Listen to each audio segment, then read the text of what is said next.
Magandang araw sa inyong lahat. Ang aklat na aking babasahin ay pinamagatang Ang Magandang Mayon. Tunay na napakaganda ng bulkang Mayon. Hindi natin may kakaila ang naiibang kagandahan niya. Kakaiba at walang kaparis ang bulkang Mayon.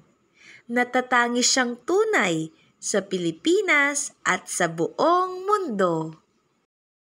Papasok pa lang ng Albay, kita na ito agad. Matatanaw rin ito sa mga karatig lugar. Binansagang pinaka-perpektong cone sa mundo, ang Mayon. Mayroon kasi itong pantay na cone. Kahit sino gusto siyang masilayan. Kaya naman, isa siya sa magandang puntahan.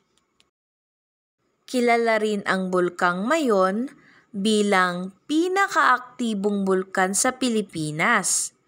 Sumabog na ito ng 47 na beses. Sa bawat pagsabog niya, malaking pinsala ang idinudulot nito. Kaya naman, natuto nang maging alerto ang mga Albayano.